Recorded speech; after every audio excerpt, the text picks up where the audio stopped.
Yeniden merhaba boğa burçları ve yükselen boğalar, kanalıma ve evime hoş geldiniz. Umarım iyisinizdir ve her şey yolundadır. Zamansız zamana niyetlenmiş bir tarot açılımıyla karşınızdayım. Bakalım en yakın gelecekte bu videoya denk gelen boğa burçları için kartlar hangi mesajları getirecek diyoruz birlikte. Hazırsanız sevgili boğa ve yükselen boğalar niyetiyle hemen şöyle kartlarınızı karıştırmak istiyorum. Bakalım yakın gelecekte hayatınızda neler olacak sevgili boğalar. Evet, benimle birlikte derin bir nefes al, odaklan ve kartların sana getireceği mesajları birlikte takip etmiş olalım. Şu açıdan alırsan bence sen de kartlarını daha net görebileceksin sevgili boğa. Uzun zamandır video atamıyordum. Evet farkındayım ama yine böyle zamansız okumalarla karşınızda olacağım sevgili boğalar. Bakalım kartlarınız yakın gelecekle alakalı sizlere neler söylüyor. Hemen şöyle açılmasını bekliyorum. Evet. Şimdi sevgili boğa burçlarım. Sevgili boğa burçlarım. Burada aslında bugün çok ilginç bir açılıma şahitlik ediyoruz. Tabii ki ek desteden de kartlar seçeceğim. Lakin hemen burada bahsetmek istediğim bir takım şeyler var sizler için. Özellikle çok ilginç bir açılım olduğunu söyleyebilirim. Çünkü duygular, bekleyiş ve ani gelişmeler hayatınızda iç içe geçmiş durumda. Yani bir yandan kalbiniz konuşmak istiyor sevgili boğalarım. Bir yandan hayat size sabret diyor. Sabrınız sınanıyor. Ama sabrınızın sonu bu dönemde gerçekten geliyor sevgili boğa. Şimdi baktığımda açılımın genelinde çok yoğun bir su enerjisi var sevgili boğalar. Bu da demek oluyor ki duygular bu dönemin merkezinde. Ama bu duygular öyle yüzeysel değil. İçine attığın, belki kimseye tam anlatmadığın şeyler var. Özellikle burada bir eksiklik hissi çıkmış diyebilirim. Sanki ben daha fazlasını hak ediyorum ama şu an elimde olan bu dediğim bir durumdasın sevgili boğa. Bu maddi bir durum olabilir, duygusal bir durum olabilir. Ama içten içe bir yetersizlik hissinin olduğunu söylemek mümkün. Ve bunun üstüne sevgili boğa bir bekleyiş eklenmiş. Yani sen zaten bir şey için evet emek vermişsin sevgili boğa burcu. Sabretmişsin ama karşılığını henüz tam alamadığını görüyorum burada. Bu da seni biraz bu dönem içine kapatmış diyor kartın enerjisi sevgili boğa burcum. Dışarıdan bakıldığında sakin görünüyorsun ama içeride çok şey dönüyor. Aşk tarafı burada çok net konuşuyor sevgili boğa. Kalbinde biri var, aklında ya da hayalinde de olabilir. Bu kişiyle aranda duygusal bir bağ var ama bu bağ tam olarak yaşanmıyor gibi hissediyorum. Bir taraf daha duygusal, daha romantik, daha adım atmak isteyen bir enerji taşıyor. Ama diğer tarafta bir durgunluk var, bir geri çekilme, bir ben emin değilim hali de diyebilirim. Ve burada çok önemli bir şey var sevgili boğa. Sen aslında sunulan bir şeyi görmemiş ya da görmek istememiş olabilirsin diyor kartın sevgili boğa burcum. Çünkü geçmişte yaşananlar kapı çalıyor arkadaşlar, hemen geleceğim. Videoyu burada kapatıyoruz. Zilin sesini duydunuz ama siz kaldığı yerden devam gibi izleyeceksiniz. Hemen geliyoruz. Evet, nerede kalmıştık? Hemen geldik. Burada çok önemli bir şey olduğunu söylemiştik. Aslında sizler size sunulan bir şeyi görmemişsiniz ya da görmek istememiş de olabilirsin burada sevgili boğa. Çünkü geçmişte yaşadıkların seni biraz kapatmış diyor kartların. Ama çok net söylüyorum sevgili boğa. Bu kişiyle ilgili, yani bu aklındaki, kalbindeki, zihnindeki, duygularındaki bu kişiyle ilgili yeniden bir hareket, bir mesaj, bir iletişim açılması görünüyor. Sevgili boğa burcu, hızlı gelişmelerim var. Beklenmedik bir anda olacak olaylarım var bu dönemde.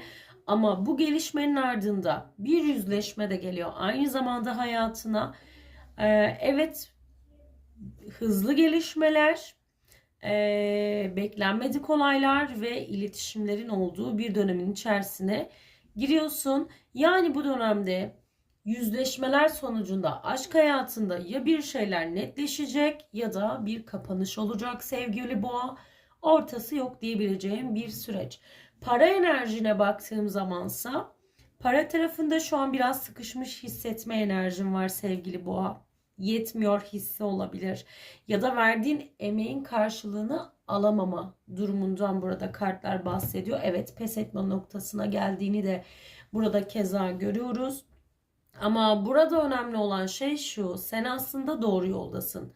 Sadece bazı zamanlamalar ya da yanlış zamanda yanlış yerde olmalar, işte zamanların gecikmesi seni yoruyor olabilir diyor kartların. Yani bu bir kayıp değil, bu bir süreç ve sabır kartı burada çok net çıkmış, bir kez daha söylüyorum. Biraz daha beklediğinde verdiğin emeklerin karşılığını alacağın bir dönemin içerisine giriyorsun sevgili boğa. Ama bu süreçte motivasyonunu düşürmemen gerekiyor. Çünkü mental olarak düştüğün anda fırsatları kaçırabileceğini söylüyor tarot sana. Kariyer alanındaysa aslında güzel şeyler görünüyor. Burada takdir toplayacağım bir süreç var sevgili boğa.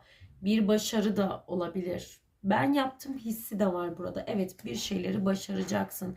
Evet, kariyerde yükselme gibi durumların söz konusu olacağı bir dönem de diyebiliriz biz buraya. Şu an seni kariyerle ilgili bir şeyler zorluyor olsa bile belki de biraz ümitsizliğe de kapılmış olabilirsin bu süreçte. Ama insanların seni fark edeceği bir döneme doğru giriyorsun. Belki bir proje, belki bir iş, belki bir girişim ya da sosyal medya üzerinde çalışanlarımız varsa özellikle burada bir yükselme, bir görünürlük söz konusu diyor ve burada hız çok önemli. Çünkü senin hayatında bu dönem her şey ani bir şekilde gerçekleşiyor. Ani bir yükselişim var burada sevgili Boğa burcu. O yüzden gelen fırsatları iyi değerlendirmen gerekiyor der. Evet, sağlık konusuna baktığım zaman enerji tarafında biraz tükenmişlik çıkmış ne yazık ki. Yorgunluk, duygusal, kendini geri çekme. Belki kısa bir zaman önce maddi manevi bir kayıp yaşamış olabilirsin. Bu sağlığını evet kötü etkiliyor diyor. Özellikle zihinsel olarak çok düşünmek, çok analiz etmek seni yormuş ve burada bir bitiş enerjisi var. Ama bu bitiş kötü bir bitiş değil sevgili Boğa. Çünkü yani bu süreçten sonra seni yoran bir döngünün kapandığı andan itibaren oh be diyeceğim bir sürecin içerisine giriyorsun. Rahatlama geliyor ama önce o son kırılmayı yaşayacaksın sevgili Boğa. Şimdi hemen ek listeden de kartlar alacağız sevgili boğalar. Bakalım kartlarımız sizlere neler gösterecek. Bu süreçte güçlü olmak, zihnini susturmak senin için çok önemli. Hemen şöyle bakalım kısa dönemde hayatına neler gelip kartların döndü. Şimdi çevrendeki üçüncü kişi enerjilerine çok dikkat etmen gerektiğini söylüyorum. Arkandan birileri bir iş çeviriyor olabilir. Birileriyle aranı bozmak isteyen insanların varlığından burada kartlar yine bize bahsediyor. Merak ettiğin bir kişi ya da durumla alakalı seni yanıltacak üçüncü bir kişi enerjisi. Ara bozucu bir kimsenin enerjisi. Evet, burada bize ne yazık ki gösteriliyor sevgili boğa. Evet, mezar kartı çıkmış. Bu seni korkutmasın, hayatında bir netleşme geliyor. Bir şeyin sonuna geliyorsun. Hani tamam mı devam mı dediğimiz süreç var ya. Evet, burada hayatında bir şeyleri bitirip netleşeceğin yeni günlere geliyoruz sevgili Boğa burcu. Hemen devam ediyoruz kartlarına bakalım ve yeniden doğuş. Hani bu kadar mı olur? Her iki destenin de aslında bizi aynı yere yönlendirmesi sizce tesadüf mü? Bakın, hayatında bir şey bitiyor. Yepyeni bir sayfa açılıyor der kartının mesajı. Çocuk kartı gerçekten çok güzeldir. Aynı zamanda bu dönemde çocuklarla ilgili haberler, işte ebeveynlik bekliyorsan uzun zamandır hani anne ya da baba olabilecek miyim diyen bir boğa burcuysan evet. Belki torun torba sahibi olan boğa burçları olabilir bu dönemde. Hayatına yeniden sıfırdan masumca başlayan bir boğanın enerjisi de olabilir bu. Yükseliş dönemin bunu çok iyi değerlendir. Özellikle ayın 26'sından sonra hayatında ani hızlı olaylar yaşayacaksın. Mucizelere tanıklık edeceksin. Bak burada bir kutlama enerjisi var. Tam da böyle hüzünlü olduğun bir vakitte sevinç yaşayacağın bir olay yaşayacaksın sevgili boğan bu ay. Bu dönem, bu zaman, ne zaman izliyorsan o ay. Evet, bu açılımda zamansız zaman demiştik. Şimdi özetlemek gerekirse sevgili boğa burçlarım, bu açılım için şunları söylemek mümkün. Bu açılımda kalbiniz konuşuyor ama hayat size biraz diyor ki sabredin. Çünkü her şey hayatınızda bir anda değişecek ve özellikle aşk tarafında ya yeniden başlayacaksınız ya da aşk hayatınızın tamamen kapandığı bir dönem olacak. Ama ne olursa olsun sizler için daha doğru olan yolun açıldığı bir dönem bu sevgili boğalar. Eğer bu açılım sizlere uyduysa mutlaka yorumlarınızı bekliyorum. Her birinizin yorumu benim için çok değerli. Ve yorumlarda soru soranlar olursa birebir kart açıp yorumunun altına sorusunu sesli yanıt olarak ya da yazılı olarak göndereceğim. Sürçülisan ettiysek affola, bir sonraki videoda görüşmek dileğiyle. Hoşçakalın sevgili.